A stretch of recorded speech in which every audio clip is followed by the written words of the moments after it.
제가 법조인들이 모인 곳에 설교를 하게 됐습니다. 나름대로 좀 똑똑하신 분들이죠. 자, 그분들에게 물었어요. 예수님 믿으시니까 하나님의 자녀라고 하는 것은 분명하시지요? 했더니 대답을 아주 우렁차게 내라고 그랬습니다. 그러니까 우리는 하나님을 믿었으므로 우리는 하나님의 자녀가 됐으니까 우리는 부족함이 없는 거죠.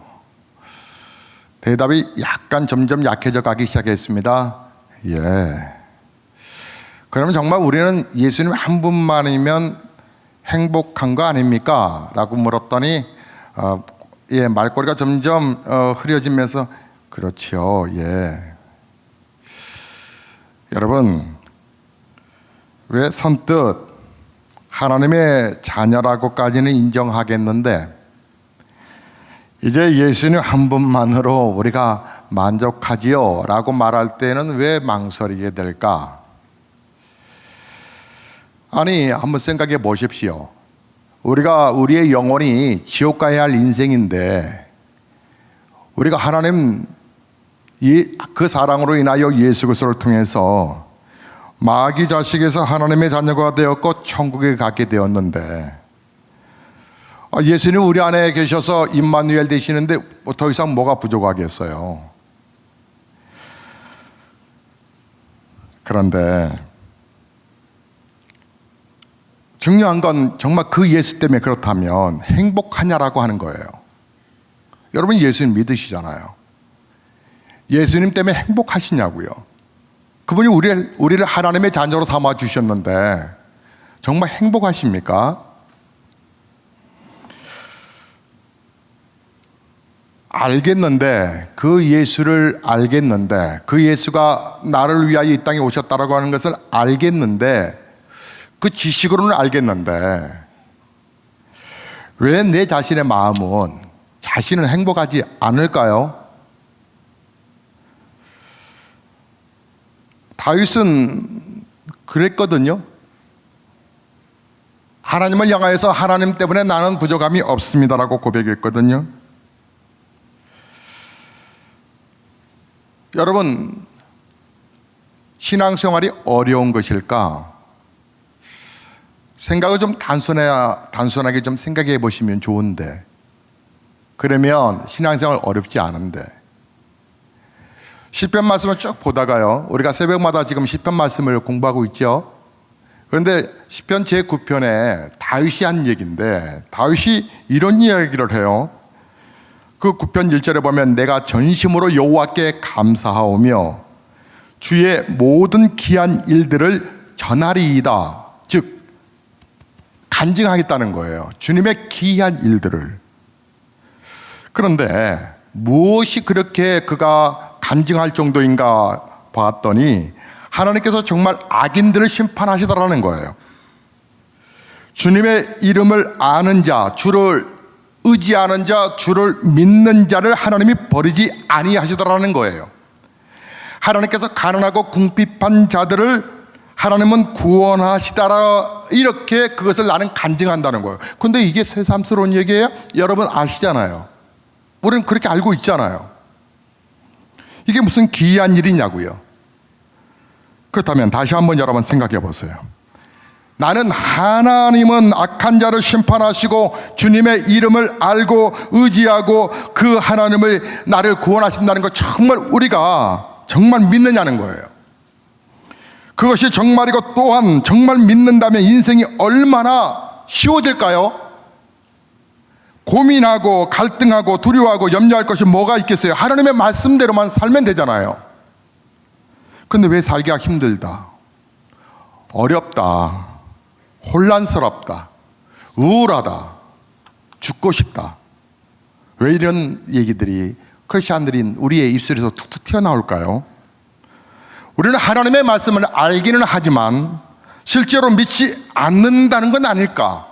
정말 믿는 자는 그래 맞아, 기이한 일이야, 정말 놀라운 일이야 라고 화답하는 것일 텐데, 여러분 오늘 예배 끝나고 나면 이제 어떤 일이 있으신 분들은 일보러 가시겠지만 대부분 집으로 가시겠죠. 식사하시고.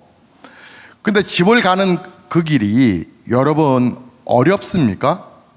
오늘 집을 어떻게 찾아갈까? 어디 길은 어떻게 가야 되나? 이렇게 여러분 고민하십니까? 바람이 불고 뭐 갑자기 막 비가 쏟아집니다. 가는 것은 좀 불편하겠죠. 그러나 집을 못 찾을까 봐 여러분 걱정하십니까? 내 집 앞에 무슨 혹시 큰 이렇게 수렁이라도 생기지 않았을까? 그래서 여러분 집 가는 게 두려워하시나요? 아니죠. 아무리 비바람이 몰아치고 또 황사바람이 거칠 개울에 호흡을 가쁘게 한다 할지라도 집 찾아가는 것 때문에 스트레스 받지는 않으시지요. 여러분 하나님의 자녀가 하나님의 나라 하나님의 천국을 가는 길에 있어서 여러분 혼란스럽지는 않지요. 그건 믿음으로 가는 거니까. 하나님의 말씀에 의지하여 살아가는 성도에게 주신 하나님의 은혜니까. 그런데 왜 인생 우리의 집을 찾아가는 것은 어렵지 않게 생각하면서 왜 우리의 인생길은 이렇게 어렵다라고 생각하게 되지요? 왜 인생을 살아가는데 이렇게 힘들지요?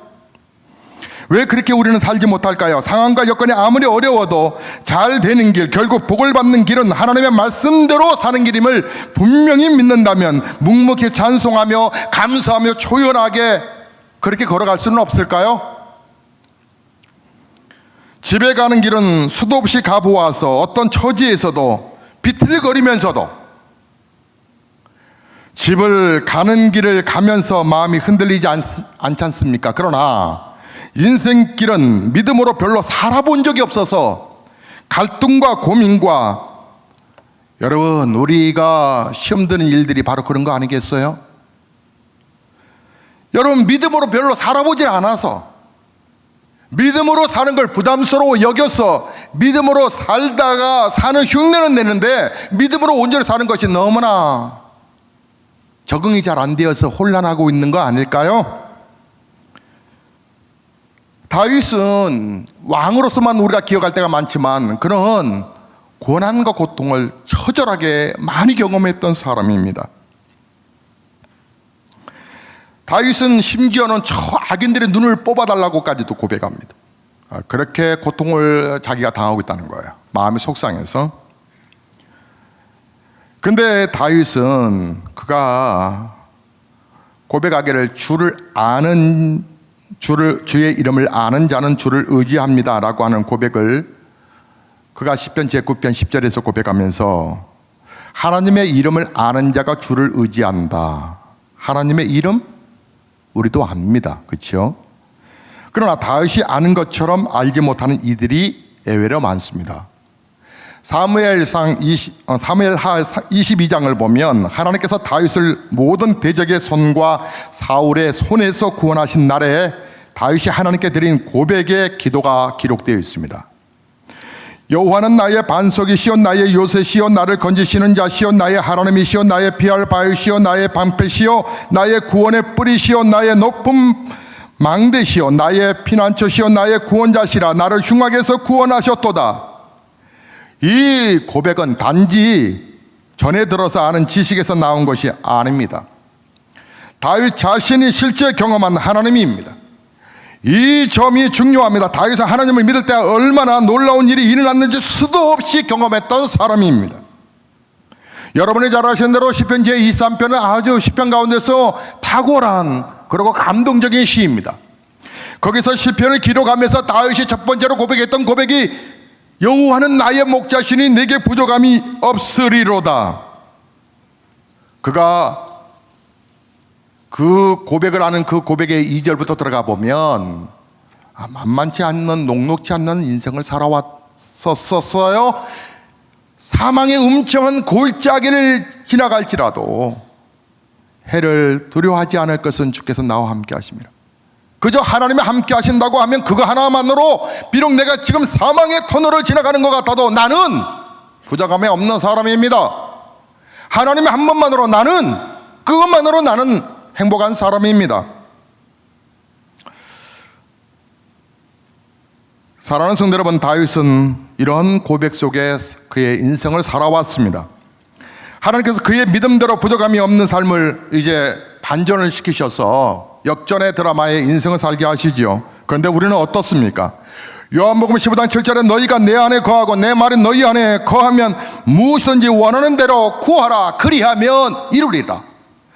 그러나 많은 성도들이 이런 기도를 체험하지 못합니다. 기도와 기도의 약속을 의심합니다. 그러나 주의 말씀이 자신의 마음이 있는지를 정말 경험하기를, 체크하기를 수고로운 것으로 생각해버리고 치부해버립니다. 말씀을 들으면 하나도 이 말씀, 그 말씀 알아, 이 정도에서 그쳐버리고 맙니다. 우리가 단순하고 강력한 믿음을 가지지 못하는 결정적인 이유는 하나님의 말씀을 건성으로 듣고 있기 때문에 그렇습니다. 오늘 본문 말씀에 하나님께서 만드신 이 모든 피조물을, 이 창조하신 이 피조물들을 보아 하나님이 없다라고 핑계치 못할 것이니라. 여러분, 세상에 우연히 만들어진 게 어디 있어요? 우연이라는 게 어디 있어요? 모든 것이 하나님이 일일이 다 만드신 거예요.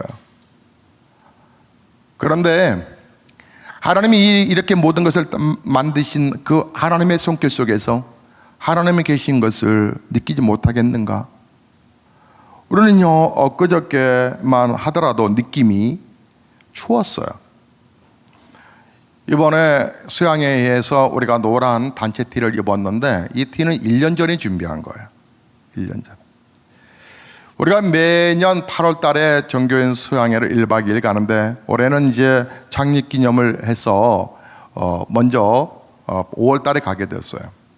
작년에 작년에 흰색 단체 티였죠. 그런데 이 노란색 티를 준비하면서 이거 5월 달에 입을 건데 춥지 않을까? 이거 춥지 않을까? 5월 초인데 이게 쌀쌀하지는 않을까? 그런데 날이 정말 더웠어요. 이런 티셔츠를 이만큼을 준비했어요. 선물로 다 드렸는데 이만큼 준비하면서 이만큼의 숫자가 올까? 목사에게도 믿음이 떨어질 때가 많아요. 이렇게 준비할 걸. 이만큼 준비하고 이만큼만 왔어요. 정말.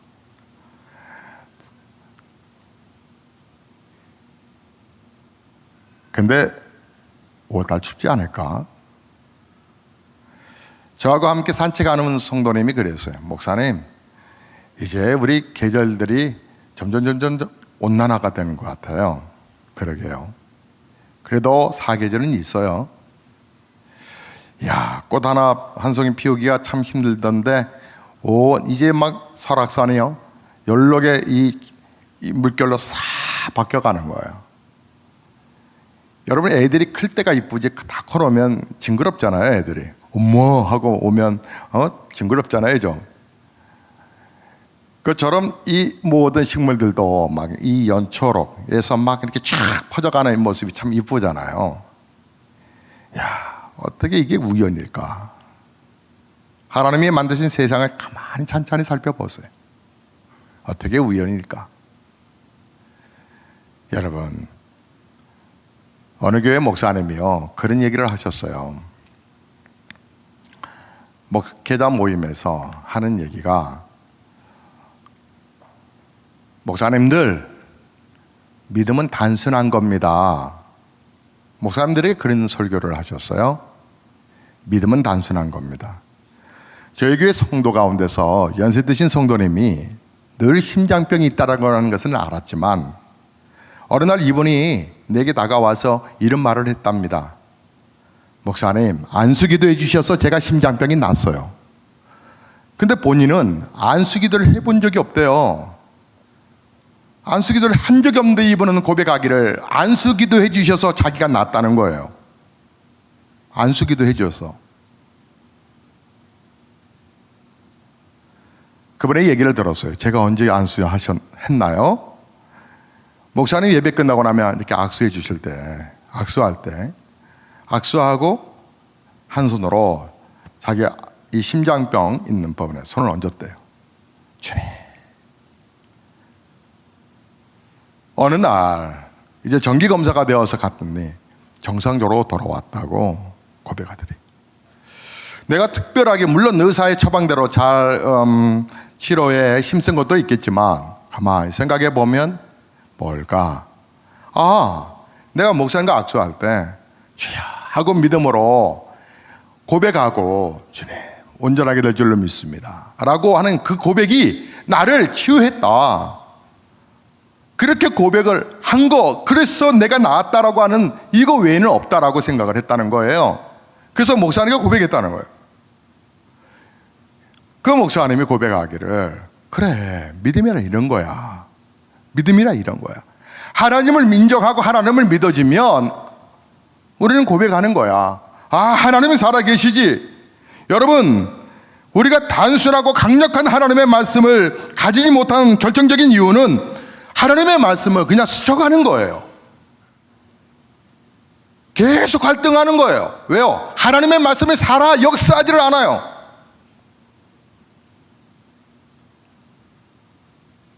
사무엘상 15장의 말씀을 보면 사울 왕이 하나님께서 아멜렉을 진멸하고 짐승까지도 하나님께서 다 죽이라고 말씀하셨어요. 그런데 사울 왕이 이 아각 왕을 사로잡을 뿐만 아니라 짐승들을 죽이기에는, 없애버리기에는 너무나 아까워요. 그러니까 짐승들을 다 끌고 왔어요. 보물들도 다 취하고 의기양양해서. 그 사울 왕이 전쟁에서 승리하고 돌아오는 길에 그 길에서 사무엘 선지자를 만납니다. 너무 기뻐서 사무엘 선지자에게 사울 왕이 뭐라고 그러는 줄 아세요? 선지자요, 내가 여호와의 말씀을 지켰나이다, 이렇게 말을 해요. 명령을 순행했다라고 하는 거예요. 그 말을 들은 사무엘의 마음이, 선지자의 마음이 너무 속상한 거예요. 막 무너지는 것 같아요.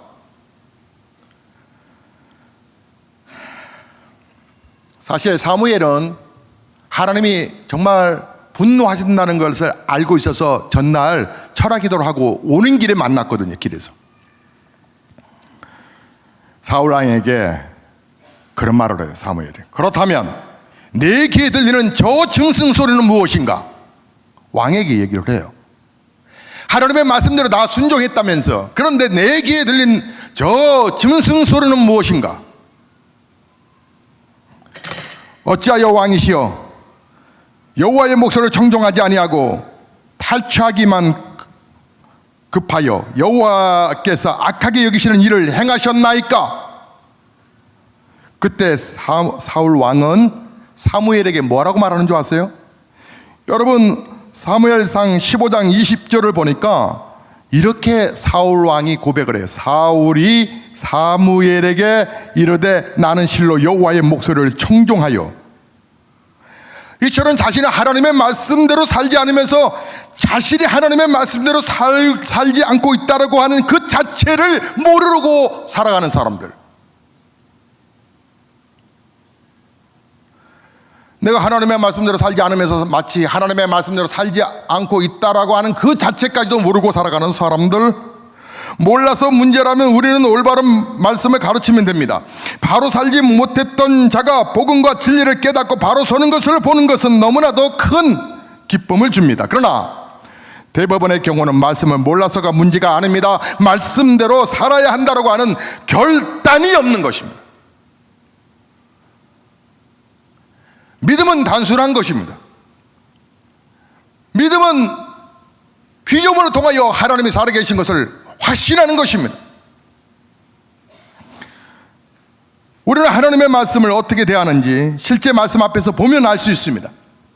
고린도서 6장 19절에 너희는 너희 자신이 아니라 값으로 산 것이 되었으니 그런즉 너희 몸으로 하나님께 영광을 돌리도록 하라. 너희는 세상의 빛이요 세상의 소금이다. 근데 우리는 가정에서부터도 소금이 되지 않아요. 우리는 가정에서부터 빛이 되지 않아요. 혹시 여러분의 자녀들에게 여러분이 한번 체크해 보세요. 아이들이 부모를 존경하는지 아니면 자녀들이 부모를 무시하는지를 한번 보세요.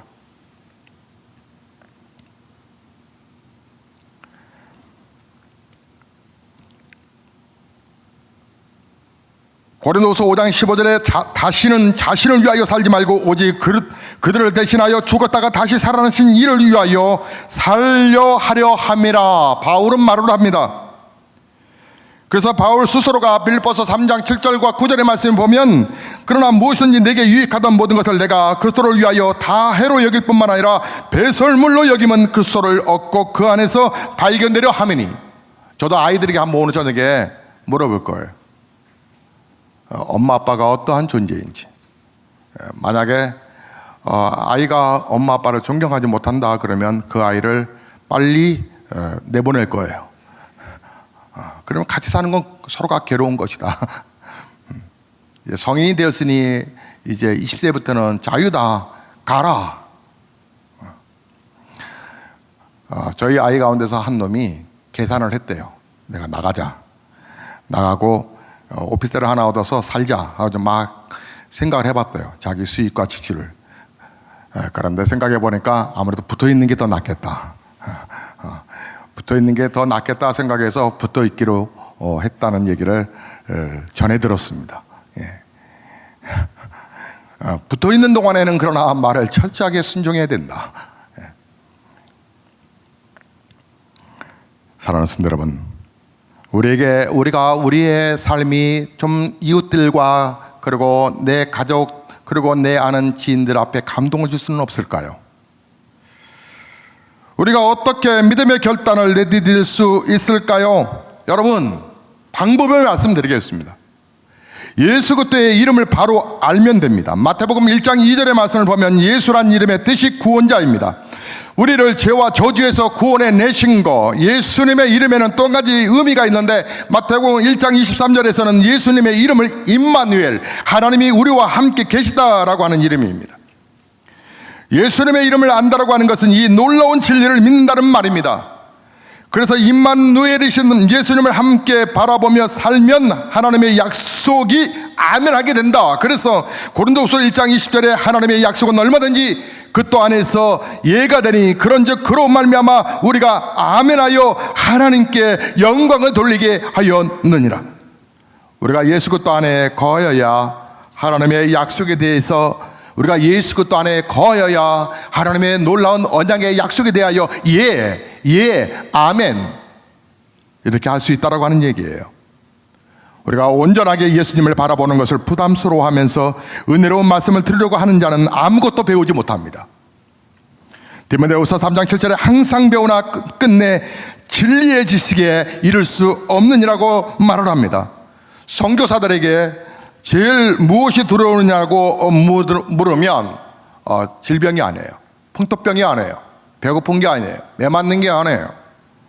단 한 가지 가장 두려운 것은 하나님의 임재를 누리지 못하는 것이 제일 두렵다고 그래요. 감동 없는 그런 선교. 여러분, 교회 안에서도 마찬가지예요.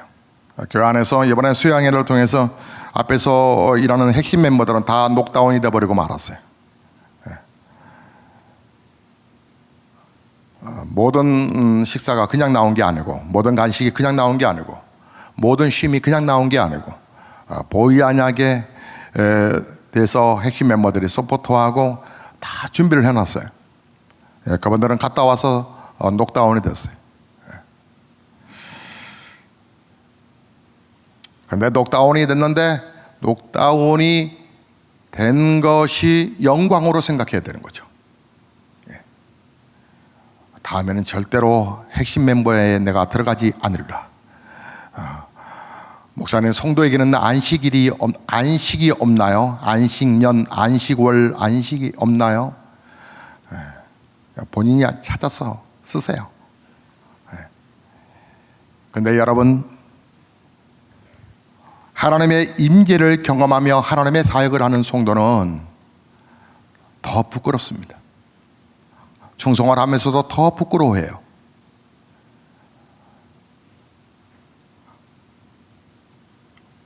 우리는 이번 수양회에 그 수양관 재단의 이사장 되시는 안수 집사님과 그의 부인 되는 권사님을 만나는 행운을 얻게 되었어요. 그분들이 도대체 어떤 분인데 행운이라 말할까? 그분들은 범상치 않는 분들이신데 일생을 하나님께 딱 의탁해서 하나님 바라보고 남은 인생을 살아가는, 이제 연세가 85세가 되셨으니까 상당히 연세 드신 거죠. 근데 그 총명함 굳이 그분의 댁에 들어와 저보고 여기 오신 그 방명록에 좀 사인을 하고 가라 그래서 사인을 하러 그 룸에 들어갔어요. 우리 이제 이장로님하고 같이 들어갔는데 거기에 그 테이블 위에 한국교회 쟁쟁하신 분들의 이름들이 사인들이 다 있더라고요. 거기 지구촌교회 뭐 이동원 원로 목사, 뭐 하영조 목사님, 뭐 대단한 목사님들이 다 친필 사인한 흔적들이 있어요.